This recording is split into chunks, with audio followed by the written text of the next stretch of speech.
Color of people. Shirt. Blankets. Clouds, I don't know, like Bunnies. Cotton balls. paper. Q-tip. Blank paper.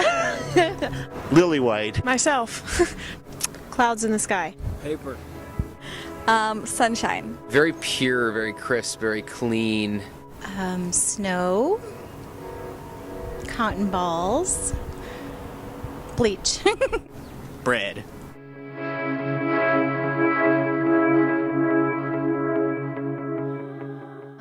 Colors and Shirt. Crows. Obama. Licorice. You? Probably slavery, Civil War times. Dark of night. Ice cream. Black ice cream. Chocolate ice cream. Nighttime. Oh my gosh.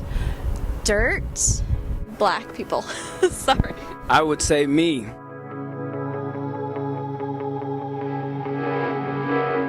Oh, that would be ubiquitous. It's an issue where an African American pulled the race card on another white man. That African American people wouldn't look white people in the face was sort of this sense of oppression for them. And then living in Central California, there was a lot of racism against Hispanic people. Any Hispanic person was, basically just called an illegal, whether they were or not, or, very looked down upon. So I think racism is very prevalent. Negativity. Idaho. I know, I'm confused. Like, how to answer that. Dead people, violence, destruction, and horror. Alabama. Sucky. Sucky is my word for that. Depends on the person. Some people deserve it, some people don't. Bigots. Bullshit.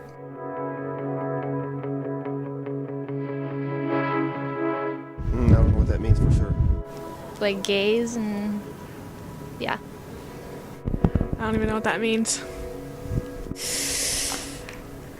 Yeah, I don't think that should exist. Terrible. Silly. I think of lots of Christians that I know that are homophobic that would have big issues. Homophobia, think of protesters and just people, I think, that are unaware of what homosexual people are like, that they're just like the rest of us, really. So I sort of have a sense of people that are just acting out of their ignorance, really.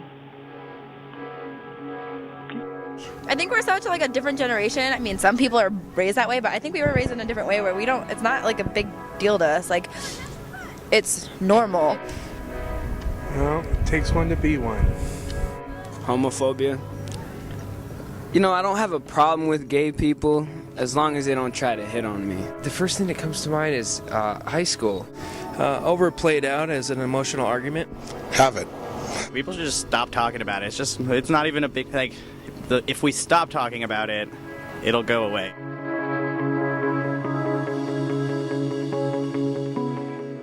Classism? What does that word mean anyway? I don't know, hip? I would just think of someone speaking about the government and kind of the discrepancy between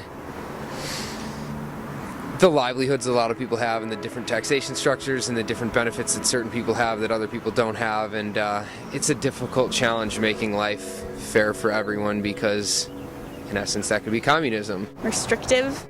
Horseshit. Being part of what they call the working class, basically working poor. I get looked down upon a lot. Rich bastards. Tribalism. I don't see anything wrong with it. I guess that's just sort of how it is living in the world that we live in. It's not we don't have a choice really in how that works because it's the world we live in.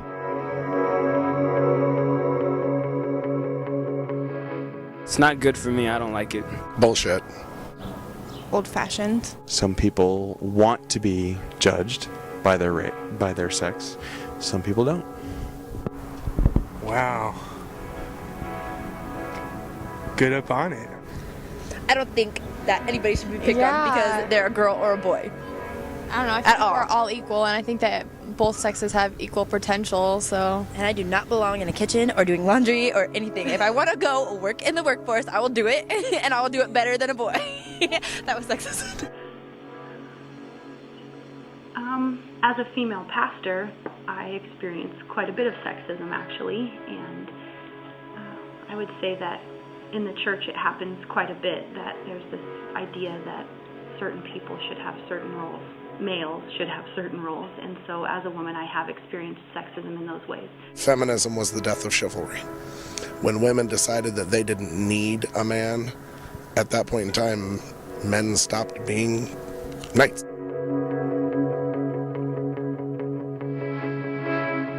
You think of when you hear female boss or director. Yes. Female boss, female director. The first thing that comes to mind is she politically correct or not? Anyone that can actually get to the point where they have earned boss has had to go beyond where most others have. Just like long-haired, tattooed bikers have to prove more to get what they deserve. Beautiful, intelligent, talented, charming, and horny. You know, you really can't describe a real man because no one really knows what a real man is. Vin Diesel. He's a badass. A cowboy. Like tall and good looking and like muscular. Prideful. A real man is confident and he's successful. The Marlboro Man. Cowboy. Protector, caretaker. That he can accept a reasonable strategy to interact with all genders. There's corporate officers, generals, heads of states. A real man loves Jesus Christ. Wayne Newton. Real man's got to be strong. He's got to know where his place is at. You know, he's got to keep a woman in line. Can kind of be individual as far as she's got to be, loyal to her man, faithful, and that's basically the real woman. My girl will be my equal, not my pet. Caring, smooth, strong, intelligent, sensual. A real woman, she's kind of the caretaker of the family, and I think that kind of just sums it up. MIA. A real woman is one that accepts her place, not in terms of the know your role and shut your mouth, but the fact is that women are meant to be the emotional and the nurturing and the caring side of a male and female relationship. That's their nature. They're not supposed to be pregnant barefoot in the kitchen, but that's where they excel, in taking care of everything. Guys take care of the big things, women take care of the little stuff. And women are the ones who are supposed to provide the respect and the admiration that a man desires on a very primal level. Softness, kindness, not necessarily pretty, because that could be inside or outside. Woman. Well, she's got to have a booty. No. Joking. Strong, independent, can do her own thing, and doesn't take any any take shit crap from men. From anybody, because women deal it out too.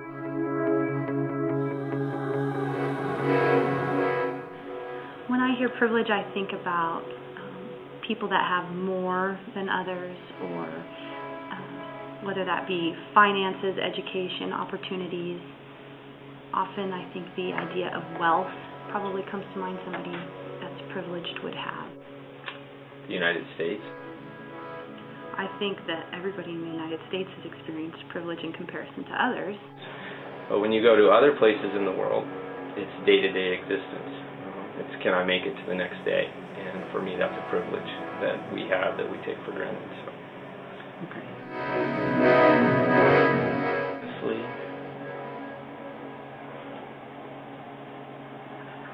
I don't think so. I really don't. I think if I was to even pinpoint anything, it would be so minor that in comparison to most things that we equate with oppression, that it'd be very trivial. So. that my privilege of buying this stuff is actually at the expense of other people in this world. And we don't really think about that. We don't like to connect those dots. It's sometimes hard to connect those dots. But I think generally we just don't even think about that. And so whether we intend it or not, we're creating inequalities in this world. Those that are privileged often find themselves oppressing others, whether they meant to or not. Oh, I'm certain they do. Definitely.